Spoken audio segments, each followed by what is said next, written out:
నమస్కారం దూరదర్శన్ వార్తలకు స్వాగతం నేను మారాణి ముందుగా ముఖ్యాంశాలు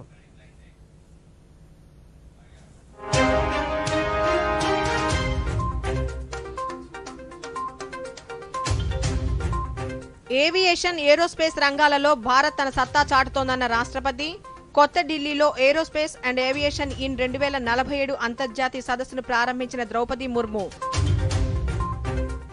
రాజస్థాన్లోని భరత్పూర్లో ఎన్నికల ప్రచార సభలో పాల్గొన్న ప్రధానమంత్రి ఓటుతో ప్రజలిచ్చిన అధికారంతో భారత్ను ప్రపంచంలోనే గొప్ప దేశంగా తీర్చిదిద్దుతున్నామన్న నరేంద్ర మోదీ రాష్ట్రంలో చేపట్టిన భూముల రీసర్వే దేశానికే ఆదర్శంగా నిలుస్తోందన్న ముఖ్యమంత్రి పేదల పట్ల చిత్తశుద్ధితో బాధ్యతతో వ్యవహరిస్తున్నామని సామాజిక మాధ్యమం ఎక్స్ వేదికగా వెల్లడి రాష్ట్రంలో కొనసాగుతున్న వైఎస్ఆర్సీపీ సామాజిక సాధికార బస్సు యాత్ర నేడు విశాఖ పశ్చిమ గోదావరి కర్నూలు జిల్లాల్లో కొనసాగనున్న యాత్ర ప్రధానమంత్రి మన్ కీ బాత్ కార్యక్రమం ఈ నెల 26వ తేదీ ఉదయం 11 గంటలకు ప్రసారం ప్రజలు సూచనలు సలహాలను అందించాలని కోరిన ప్రధానమంత్రి నరేంద్ర మోదీ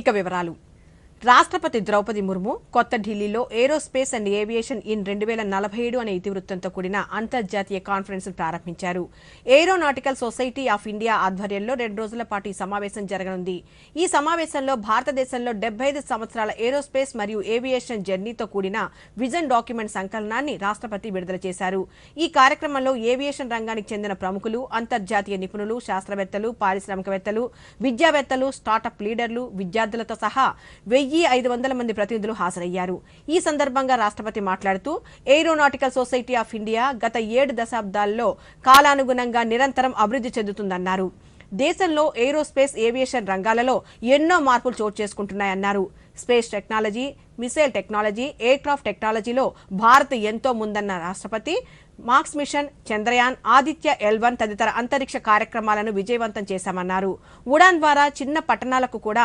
విమానయాన సర్వీసులను అందుబాటులోకి తీసుకురావడం జరిగిందని పేర్కొన్నారు of successful completion of the Mars mission or showcasing the end-to-end capability in safe landing and roving near the moon's south pole, a place considered beyond human endeavor.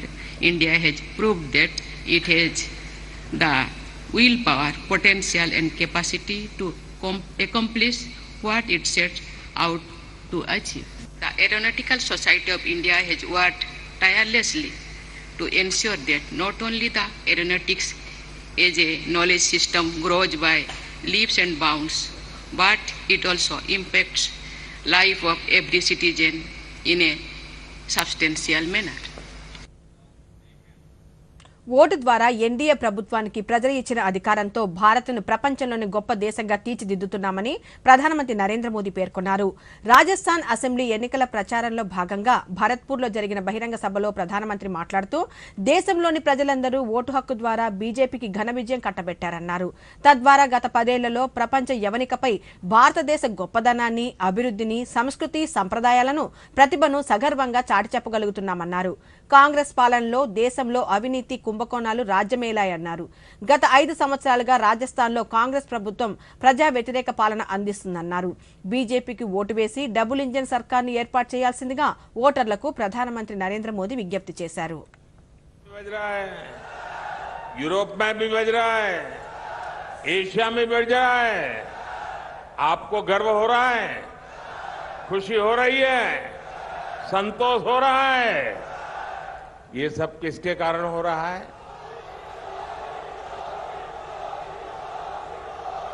किसके कारण हो रहा है किसके कारण हो रहा है किसके कारण हो रहा है आपका जवाब पूरी तरह गलत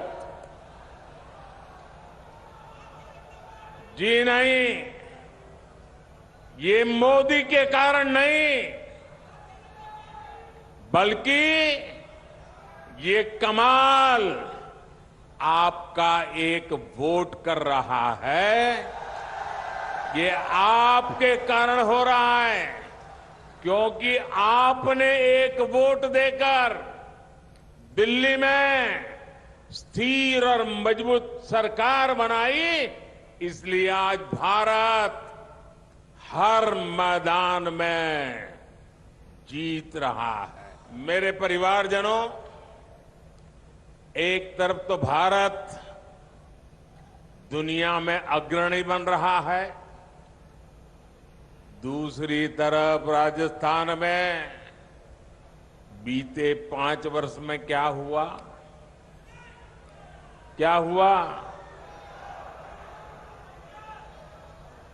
5 साल में क्या हुआ? 5 साल में जो बर्बादी हुई, इसके लिए जिम्मेवार कौन है? राजस्थान को पीछा धकेलने के लिए जिम्मेवार कौन है? राजस्थान के नौजवानों का भविष्य बर्बाद करने वाले कौन है? यहां कांग्रेस ने राजस्थान को भ्रष्टाचार, दंगों और अपराधों में अग्रणी बना दिया है। ప్రముఖులను భయపెడుతున్న డీప్ ఫేక్ వీడియోలపై ప్రధానమంత్రి నరేంద్ర మోదీ తీవ్రంగా స్పందించారు. దీనిపై ప్రజలకు అవగాహన కల్పించాలని ప్రసార మాధ్యమాలకు ఆయన సూచించారు. ఇటీవల సామాజిక మాధ్యమాల్లో వైరల్ అవుతున్న డీప్ ఫేక్ ఫోటోలు, వీడియోలు సినీ తారలు, ప్రముఖులను తీవ్రంగా కలవరపాటుకు గురిచేస్తున్న నేపథ్యంలో తాజాగా ప్రధానమంత్రి నరేంద్ర మోదీ స్పందించారు. కృత్రిమ మేధాను దుర్వినియోగం చేసి డీప్ ఫేక్ వీడియోలు సృష్టించడం ఆందోళనకరమైన విషయమన్నారు. ఢిల్లీలోని బీజేపీ కేంద్ర కార్యాలయంలో నిర్వహించిన దివాళీ మిలన్లో ప్రధానమంత్రి పాల్గొన్నారు. ఈ సందర్భంగా ఆయన మాట్లాడుతూ, ఇటీవల తాను పాట పాడినట్లు ఓ వీడియో వైరల్ అయ్యిందని తెలిసి ఆశ్చర్యపోయానన్నారు. ఈ డీప్ ఫేక్ వీడియోలపై మీడియా, జర్నలిస్టులు ప్రజలకు తప్పనిసరిగా అవగాహన కల్పించాలని స్పష్టం చేశారు.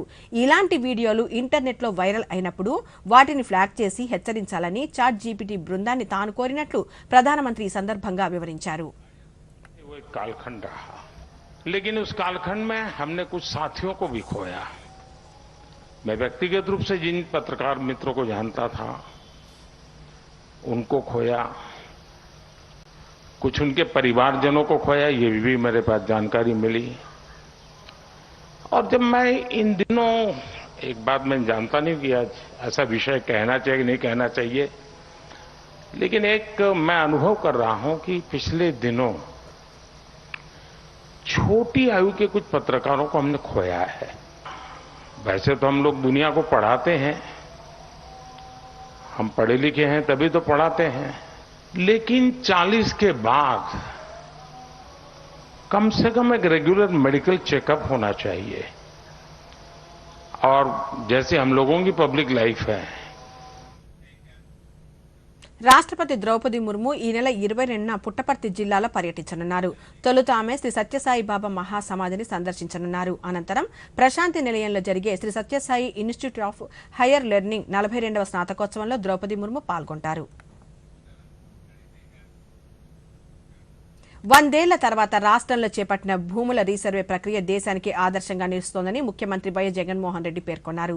భూములు, ఆస్తుల రక్షణకు ప్రభుత్వం చేపట్టిన వైఎస్ఆర్ జగనన్న శాశ్వత భూ హక్కు, భూరక్ష పథకం విజయవంతంగా కొనసాగుతోందని సామాజిక మాధ్యమం ఎక్స్ వేదికగా పేర్కొన్నారు. దశాబ్దాలుగా సాగు చేస్తున్న భూములకు అనుభవదారులుగా ఉన్న రైతన్నలకు పూర్తి హక్కులు కల్పించామని చెప్పారు.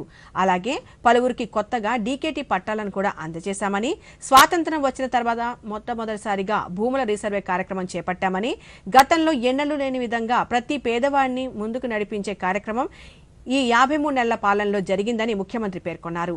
ప్రభుత్వం కేవలం మాటలకే పరిమితం కాకుండా పేదల పట్ల ఎంతో చిత్తశుద్దితో బాధ్యతతో వ్యవహరిస్తోందని చెప్పేందుకు వైఎస్ఆర్ జగనన్న శాశ్వత భూ హక్కు, భూరక్ష పథకం కార్యక్రమమే నిదర్శనమని పేర్కొన్నారు. రాష్ట్రంలో 4.5 ఏళ్లుగా ముఖ్యమంత్రి YS Jaganmohan Reddy SC, ST, BC, మైనార్టీల అభివృద్ది, సంక్షేమానికి సంబంధించి అమలు చేస్తున్న సంక్షేమ పథకాలు, వాటి ద్వారా చేకూరుతున్న లబ్ధి, వారి పురోగతి, ప్రభుత్వం తీసుకున్న చర్యలను వివరించేలా వైఎస్ఆర్సీపీ చేపట్టిన సామాజిక సాధికార యాత్ర 2వ విడత కొనసాగుతోంది. ప్రజాప్రతినిధులు ప్రభుత్వం చేపట్టిన అభివృద్ధిని, పురోగతిని ప్రజలకు వివరిస్తారు.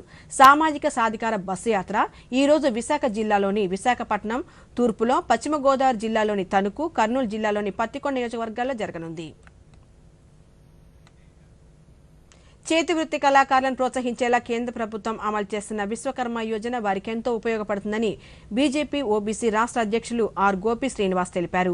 తిరుపతిలో ఈ రోజు ఆయన మీడియాతో మాట్లాడుతూ ఈ పథకానికి సంబంధించి ప్రజలకు చేకూరుతున్న లబ్ధిని తెలియజేసేలా అవగాహన కార్యక్రమాలు మరింతగా నిర్వహించాలన్నారు. ఇప్పటికే ఈ పథకానికి విశేష స్పందన లభిస్తోందని, అర్హులైన వారందరూ ఈ పథకాన్ని సద్వినియోగం చేసుకోవాలని కోరారు.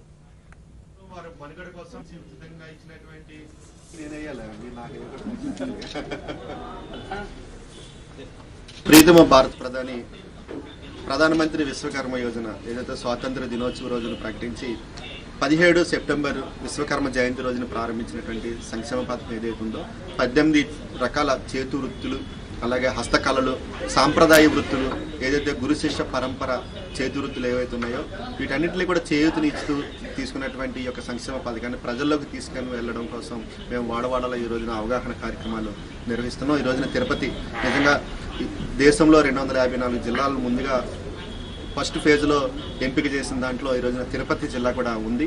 తిరుపతి జిల్లాలో ఈ యొక్క కార్యక్రమాన్ని మరింత విస్తృతంగా తీసుకుని వెళ్ళడం కోసం మేము ఈ యొక్క అవగాహన కార్యక్రమాలు నిర్వహిస్తున్నాం. ఈ యొక్క సంక్షేమ కార్యక్రమం ఏదైతే కామన్ సర్వీస్ సెంటర్ల ద్వారా కానీ సచివాలయాల ద్వారా కానీ దీన్ని అప్లై చేసుకునేటువంటి వారు దీనికి అర్హులుగా ఉంటారు. దీనికి సంబంధించినటువంటి శిక్షణ కానీ, దానికి సంబంధించినటువంటి సర్టిఫికేట్స్ కానీ, ట్రైనింగ్ అయిన తర్వాత వచ్చేటువంటి ఐడెంటిటీ కార్డు కానీ, అలాగే వారికి రోజువారీ ఇచ్చేటువంటి స్టైఫండ్ 500 రూపాయలు కానీ, తర్వాత ట్రైనింగ్ అయిపోయిన తర్వాత ఇచ్చేటువంటి 15,000 రూపాయల టూల్ కిట్ కానీ, తర్వాత వారు ఇంకా వ్యాపారం అభివృద్ధికి కావాల్సినటువంటి ₹1,00,000 నుంచి ₹3,00,000 వరకు రుణం కానీ, తయారైనటువంటి వస్తువులు మార్కెటింగ్ చేసుకోవడానికి కావాల్సినటువంటి అన్ని సకల సదుపాయాలు, అలాగే దానికి సంబంధించిన ప్రచారం కానీ, ఎగ్జిబిషన్స్ కానీ, వ్యాపారానికి సంబంధించినటువంటి అన్ని ఈ-కామర్స్ బిజినెస్ కానీ ఉచితంగా అందించడం కోసం గొప్ప ఇది ఒక అవకాశం.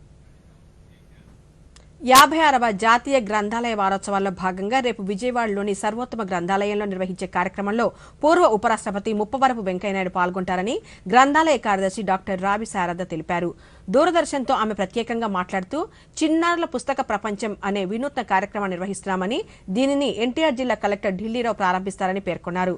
వారోత్సవాల సందర్భంగా నగరంలోని కళాశాలలో, పాఠశాల విద్యార్థులకు నిర్వహించిన పోటీల విజేతలకు బహుమతులు అందజేస్తామని తెలిపారు. ఈ గ్రంథాలయం ఏడాది పొడుగుతా అంటే సెలవు లేకుండా 365 రోజులు పనిచేస్తుంది. ఉదయం 9 గంటల నుంచి రాత్రి 8 గంటల వరకు అన్ని రోజుల్లోనూ, సెలవు దినాల్లో మాత్రం ఉదయం 9 నుంచి సాయంత్రం 5 గంటల వరకు. ఎన్నో 60,000కు పైగా పుస్తకాలు ఉన్నాయి, 40,000కు పైగా డిజిటల్ గ్రంథాలు ఉన్నాయి. సో దీనిని చాలామంది పాఠకులు వచ్చి వాడుకుంటున్నారు. సాధారణంగా రకరకాల పోటీలు, డిఫరెంట్ కార్యక్రమాలు 1వ తరగతి నుంచి 10వ తరగతి, అలాగే కాలేజీ విద్యార్థులకు లిటరరీ క్విజ్ ఒకటి, మళ్ళీ వాళ్ళతో కూడా బుక్ రివ్యూస్ కూడా రాయించాం. ఇంకొకటి ప్రత్యేకంగా ఈ సంవత్సరం మేము చేపట్టిన కార్యక్రమం బుక్ మేజ్. మాకు నచ్చే విషయం పుస్తకాలు పిల్లలకి దగ్గర కావాలి. వీళ్ళిద్దరూ ఒకటిగా ఉంటే వాళ్ళలో చదివే అలవాటు కనుక మనం పెంపొందించగలిగితే మంచి పౌరులుగా ఎదగటానికి అవకాశం ఉంటుంది. సో మీటింగ్కి వెంకయ్య నాయుడు గారు ముఖ్య అతిథిగా విచ్చేస్తున్నారు. ఇంకా ఎందరో పెద్దలు ఈ సభకి వస్తున్నారు. అందరూ వచ్చి మా బుక్ మేజ్ని సందర్శించి మీ పిల్లలకి కావలసిన పుస్తకాలు చదవటంతో పాటు గేమ్స్లో, వివిధ ప్రోగ్రామ్స్లో పార్టిసిపేట్ చేస్తూ వాళ్ళకి నచ్చిన పుస్తకాలు కొని ఇవ్వటానికి ప్రయత్నం చేయవలసిందిగా పేరెంట్స్ని రిక్వెస్ట్ చేస్తున్నాను. ప్రజా రవాణా సంస్థ ఆర్టీసీ ఆధ్వర్యంలో కార్గో డోర్ డెలివరీపై ప్రజలకు విస్తృత అవగాహన కల్పిస్తున్నామని తిరుపతి జిల్లా Srikalahasti RTC depot manager Rajavardhan Reddy తెలిపారు. కార్గో డోర్ డెలివరీ సేవలకు సంబంధించి అవగాహన కల్పిస్తూ కరపత్రాలను ఈ రోజు ప్రజలకు పంపిణీ చేశారు. ఈ సందర్భంగా ఆయన మాట్లాడుతూ ఆర్టీసీ కార్గో డోర్ డెలివరీ ద్వారా ఇంటింటికి వస్తువులు చేర్చే సదుపాయం అందుబాటులోకి వచ్చిందని, ప్రజలు ఈ అవకాశాన్ని సద్వినియోగం చేసుకోవాలని శ్రీకాళహస్తి డిపో మేనేజర్ రాజవర్ధన్ రెడ్డి కోరారు. ప్రయాణికుల సేవలో ఎన్నో వర్గాల వారికి నిత్యం అనేక వేల మందిని, రాష్ట్ర వ్యాప్తంగా లక్షల మంది ప్రయాణికులను సౌకర్యవంతంగా, క్షేమకరంగా, సుఖప్రదంగా చేరవేస్తున్న సంగతి అందరికీ తెలుసు. ఇలా ప్రయాణ రంగంలోనే కాకుండా సరుకుల చేరవేతలో కూడా ఒక సౌకర్యాన్ని కలుగజేయాలని, తన వ్యాపారాన్ని అభివృద్ధి చేసుకోవడంలో ప్రయాణికులకు మరింత సౌకర్యం కలుగజేసే విధంగా ఉండేందుకు సరుకుల రవాణాను కూడా ప్రయోగాత్మకంగా నూతనంగా ఆర్టీసీ చేపట్టిన 6 సంవత్సరాలలో బ్రహ్మాండమైన అభివృద్ధి సాధించి ఎంతో ముందుకు వెళ్ళింది. ఇది ఇతర రాష్ట్రంలో కూడా ఆదర్శవంతంగా ఉండి మరి ఇతర రాష్ట్రం వాళ్ళు కూడా దీన్ని ఆదర్శంగా తీసుకొని ప్రారంభిస్తున్నారు. ఏపీఎస్ఆర్టీసీ మొదట కొన్ని వేలల్లో ప్రారంభమై ఆదాయము. ఇప్పుడు కాసేపు విరామం.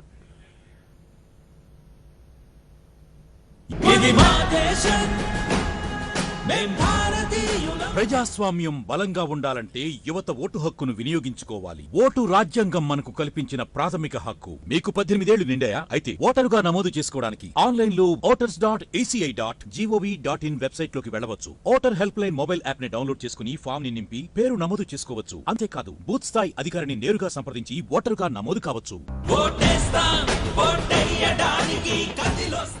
ఈ విషయాలకు కూడానే అన్ని ప్రాపర్ గా జరుగుతాయి. నిన్న అతని బ్యాంక్ అకౌంట్ లో 15,000 రూపాయల ఫ్రాడ్ జరిగింది తెలుసా?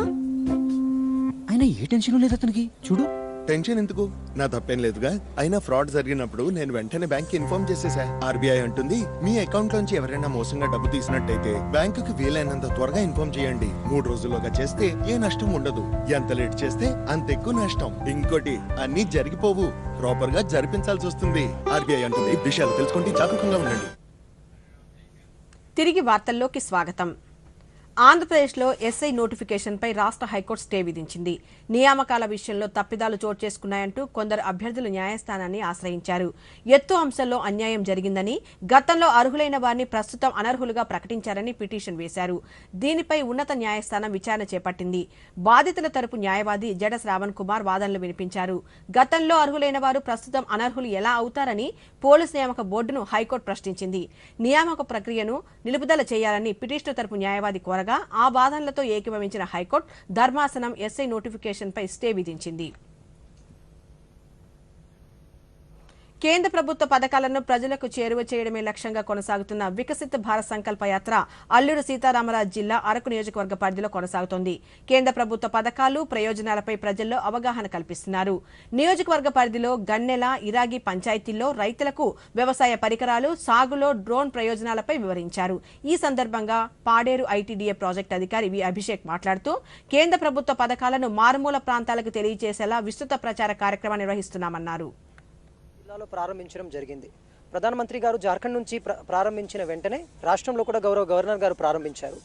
వికసిత్ భారత్ సంకల్ప యాత్ర ప్రోగ్రాం ఏంటంటే కేంద్ర రాష్ట్ర ప్రభుత్వాలు గిరిజన అభివృద్ధి కోసం ఏ ఏ పథకాలని అమలు చేస్తుందో ఆ పథకాల గురించి అవగాహన ప్రజల్లో తీసుకెళ్లిపోవాలి. మరియు వాళ్ళకి ఏమేమి పథకాల్లో వాళ్ళు నమోదు కాకపోతే వాళ్ళని నమోదు చేసుకోవాలనే ఉద్దేశంతో మాకు 3 వ్యాన్లు వికసిత్ భారత్ సంకల్ప యాత్ర బళ్ళు మాకు కేంద్ర ప్రభుత్వం ఇచ్చింది. ఆ ప్రోగ్రాంలో భాగంగా 3 బళ్ళు కూడా మాకున్న 3 నియోజకవర్గాలు అరకు, పాడేరు మరియు రంపచోడవరం నియోజకవర్గాల్లో ఒక నియోజకవర్గానికి ఒక వ్యాన్ అని మాకు కేటాయించారు. ఆ వ్యాను ఈ రోజు నుంచి ప్రతి పంచాయతీకి తిరగడం మొదలైంది. మేము ఆల్రెడీ వికసిత్ భారత్ సంకల్ప యాత్ర పోర్టల్లో ఆ వ్యాన్ ఒక రోజుకి మార్నింగ్ ఒక పంచాయతీ వెళ్ళాలి, మధ్యాహ్నం ఇంకొక పంచాయతీ వెళ్ళాలని మేము ఆల్రెడీ ఆ ప్లాన్ని కూడా అప్లోడ్ చేయడం జరిగింది. ఈ ఒక్క వ్యాన్ తిరగడం అనేది మామూలు వ్యాన్ మాత్రం కాకుండా దాంట్లో స్క్రీన్స్ ఉంటాయి. గౌరవ ప్రధానమంత్రి గారు information to people and state and central ప్రాజెక్ట్స్ని ఆ వ్యాన్ ద్వారా మేము తెలియజేస్తాం. కేంద్ర ప్రభుత్వం చేపట్టిన వికసిత్ భారత్ సంకల్ప యాత్ర పార్వతీపురం మన్యం జిల్లా గుమ్మలక్ష్మీపురంలో కొనసాగుతుంది. కేంద్ర ప్రభుత్వ పథకాలు, వాటి ప్రయోజనాలపై ప్రజలకు అవగాహన కల్పిస్తున్నారు. గుమ్మలక్ష్మీపురం మండల పరిధి ఒండ్రుకొండలో చైతన్య యాత్ర ప్రచారం జరిగింది. సాగులో అధునాతన సాంకేతిక పరిజ్ఞానం వినియోగం, వ్యవసాయంలో డ్రోన్ల పరిజ్ఞానంపై అవగాహన కల్పించారు. ప్రత్యేక రాష్ట్రం ఏర్పడినా పరిస్థితులకు అనుగుణంగా కేంద్ర ప్రభుత్వం అభివృద్ధి పనులకు ఆర్థిక సహకారాన్ని అందిస్తోందని బీజేపీ రాష్ట్ర అధ్యక్షురాలు దగ్గుపాటి పురంధేశ్వరి అన్నారు. శుక్రవారం నెల్లూరులో జిల్లా స్థాయి బీజేపీ కార్యకర్తల విస్తృత సమావేశాన్ని నిర్వహించారు. ఈ సందర్భంగా పురంధేశ్వరి మీడియాతో మాట్లాడుతూ కేంద్ర ప్రభుత్వ సహకారంతో రాష్ట్రాన్ని పెద్ద ఎత్తున అభివృద్ధి చేసుకునేందుకు అవకాశం ఉందన్నారు. అయినప్పటికీ రాష్ట్ర ప్రభుత్వం కేంద్రం నిధులను దారిమళ్లిస్తూ సొంత ప్రచారం చేసుకుంటుందని ఆరోపించారు.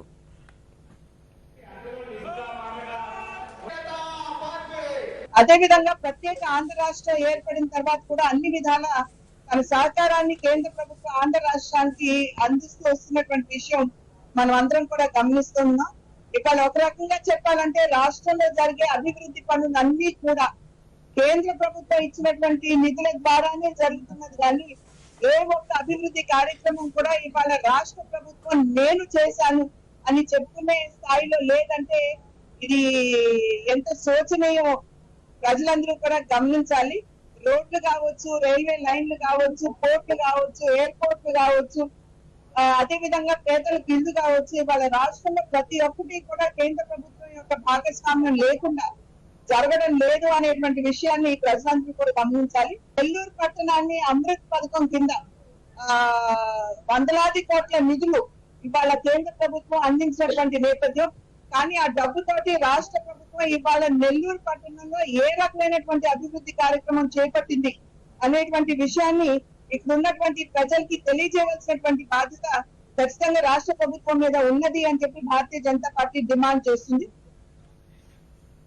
ప్రయాణికుల భద్రతను మెరుగుపరచడంతో పాటు రైళ్లలో అగ్ని ప్రమాదాల నివారణకు భారతీయ రైల్వే అనేక చర్యలు తీసుకుంటుందని విజయవాడ రైల్వే డీఆర్ఎం నరేంద్ర ఆనందరావు పాటిల్ స్పష్టం చేశారు.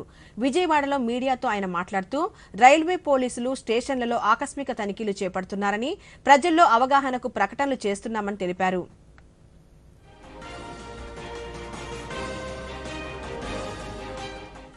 To make your rail journey safe and memorable, especially during festivities, I appeal to all my fellow railway passengers to refrain from carrying any inflammable material like petrol, kerosene, diesel, cigarette, lighters, stoves, gas cylinders, and all other inflammable material, including firecrackers. In fact, as per sections 67, 164 and 165 of Railway Act 1989, carrying inflammable and explosive articles on railway constitutes to be a punishable offence with penalties up to 1,000 rupees and jail up to 3 years or both. ఈ సాంకేతిక యుగంలో పెను సంచలనంగా మారిన కృత్రిమ మేధస్సు ఆధారిత technology chat జీపీటీని రూపొందించిన శామ్ ఆల్టమన్ ను సీఈఓ బాధ్యతల నుంచి తొలగిస్తూ ఓపెన్ ఏఐ సంస్థ నిర్ణయం తీసుకుంది. మైక్రోసాఫ్ట్ ఆర్థిక మద్దతు గల ఓపెన్ ఏఐ సంస్థ ఆయనను విశ్వసించకపోవడమే కారణమని ఒక ప్రకటనలో తెలిపింది. అతడి స్థానంలో తాత్కాలికంగా company chief technology officer Mira Murati సీఈఓగా వ్యవహరిస్తారని కంపెనీ ప్రకటించింది. ఆల్టమన్ తొలగింపు నిర్ణయం టెక్ వర్గాల్లో సంచలనంగా మారింది. కాగా శామ్ ఆల్టమన్ ను సీఈఓ బాధ్యతల నుంచి తొలగించిన గంటల వ్యవధిలోనే కంపెనీలో మరో కీలక పరిణామం చోటు చేసుకుంది. ఓపెన్ ఏఐని సహ వ్యవస్థాపకుడు అధ్యక్షుడు గ్రెగ్ బ్రాక్మన్ తన పదవికి రాజీనామా చేశారు. శామ్ ఆల్టమన్ ను తొలగించిన కారణంగానే గ్రెగ్ తన పదవి నుంచి వైదొలిగారు. ఈ విషయాన్ని ఆయనే స్వయంగా ఎక్స్ వేదికగా వెల్లడించారు. ఇజ్రాయిల్ హమాస్ మధ్య జరుగుతున్న యుద్ధంలో మానవతా సాయాన్ని అందించేందుకు ఇజ్రాయెల్ యుద్ధ మంత్రివర్గం అంగీకరించిందని అమెరికా తెలిపింది. దీంతో గాజాలోని ప్రతి 2 రోజులకు 1.4 లక్షల లీటర్ల ఇంధనాన్ని తరలించేందుకు అవకాశం లభించనుంది. ఇప్పటికే గాజా స్ట్రిప్లో మానవతా సాయం అందిస్తున్న సంస్థలకు ఈ ఇంధనాన్ని అందించనున్నారు. దీనివల్ల బాధిత పాలస్తీనా పౌరులకు మానవతా సామాగ్రిని మరింతగా ఎక్కువగా పంపిణీ చేసేందుకు అవకాశం లభించనుంది. ఐసీసీ వన్డే ప్రపంచ కప్ ఫైనల్లో పోర్లో అహ్మదాబాద్లోని నరేంద్ర మోదీ స్టేడియంలో రేపు జరగనుంది. ఈ మ్యాచ్ను మరింత ప్రత్యేకంగా నిర్వహించేందుకు ఐసీసీ, బీసీసీఐలు తగు ఏర్పాట్లు చేస్తున్నాయి. ప్రధానమంత్రి నరేంద్ర మోదీ, ఆస్ట్రేలియా ఉప ప్రధాని రిచర్డ్ మార్లెస్లు ఈ ఫైనల్ పోర్ను ప్రత్యక్షంగా తిలకించే అవకాశం ఉంది. ఈ మ్యాచ్ ఆరంభానికి ముందు భారత వాయుసేన ఆధ్వర్యంలోని సూర్యకిరణ్ ఏరోబాటిక్ బృందం విన్యాసాలు చేయనుంది. ఇందుకోసం సూర్యకిరణ్ టీం నరేంద్ర మోదీ స్టేడియంలో గత 2 రోజులుగా సాధన చేస్తోంది. బాలీవుడ్ సంగీత దర్శకుడు ప్రీతం, గాయని గాయకులు జోరితా గాంధీ, ఆదిత్య నేతృత్వంలో ఒక సాంస్కృతిక కార్యక్రమం జరుగుతుంది. టాస్ కు ముందు ముంబైకి చెందిన 500 మంది నృత్యకారులు ప్రదర్శన ఇవ్వనున్నారు. స్టేడియంలో కనీసం 130,000 మంది అభిమానులు మ్యాచ్ను వీక్షించే అవకాశం ఉంది. మ్యాచ్ కోసం అధికారులు పటిష్ట బందోబస్తు ఏర్పాటు చేశారు. వాతావరణం. వాయువ్య బంగాళాఖాతంలో ఏర్పడిన తీవ్ర వాయుగుండం శుక్రవారం తుపానుగా బలపడింది. గత రాత్రి బంగ్లాదేశ్ తీరంలో కేపుపురాకు సమీపంలో మిథిలి తుపాన్ తీరం దాటిందని వాతావరణ కేంద్రం అధికారులు తెలిపారు. నేడు ఈ తుపాను బలహీనపడుతుందని వాతావరణ శాఖ తెలిపింది. ప్రస్తుతం నైరుతి బంగాళాఖాతంలో శ్రీలంక సమీపంలో ఉన్న ఉపరితల ఆవర్తన సముద్ర మట్టానికి 3.1 కిలోమీటర్ల ఎత్తు వరకు విస్తరించి ఉంది. దక్షిణ అండమాన్ వద్ద సముద్రంలో మరో ఉపరితల ఆవర్తనం కొనసాగుతుంది. వీటి ప్రభావంతో రాష్ట్రంలో రాబోయే 2 రోజుల్లో తేలికపాటి నుంచి ఒక మోస్తరు వర్షాలు కురిసే అవకాశం ఉందని వాతావరణ శాఖ అధికారులు తెలిపారు. ప్రధానమంత్రి నరేంద్ర మోదీ తన మనసులోని భావాలను దేశ ప్రజలతో పంచుకునే మన్ కీ బాత్ కార్యక్రమం 107వ సంచిక ఈ నెల 26వ తేదీ ఆదివారం ఉదయం 11 గంటలకు ప్రసారమవుతుంది. ఇప్పటికే మన్ కీ బాత్ కు సంబంధించి ప్రజల నుంచి అనేక సలహాలు సూచనలు అందాయని సామాజిక మాధ్యమం ఎక్స్ వేదికగా పేర్కొన్నారు. ప్రజలు పంచుకునే స్ఫూర్తిదాయక అంశాలు మన్ కీ బాత్ కార్యక్రమాన్ని సుసంపన్నం చేస్తాయని ప్రధానమంత్రి పేర్కొన్నారు. ప్రజలు తమ అభిప్రాయాలను నమో యాప్ ద్వారా కానీ స్వర సందేశాలను అయితే 1800117800 నెంబర్కు ఈ నెల 24వ తేదీలోగా పంపవచ్చు. అలాగే www.mygov.in వెబ్సైట్ ద్వారా కానీ 1922 నెంబర్కు మిస్డ్ కాల్ ఇవ్వడం ద్వారా తిరిగి మన మొబైల్కు వచ్చే సంక్షిప్త సందేశాల లింక్ ద్వారా కూడా అభిప్రాయాలను తెలియజేయవచ్చు. ఆకాశవాణి సమన్వయంతో దూరదర్శన్ ఛానళ్లు మన్ కీ బాత్ కార్యక్రమాన్ని ప్రసారం చేస్తాయి. ఈ కార్యక్రమం తెలుగు అనువాదం వెంటనే దూరదర్శన్ సప్తగిరిలో ప్రసారమవుతుంది. ఈ వార్తలు ఇంతటితో సమాప్తం. నమస్కారం.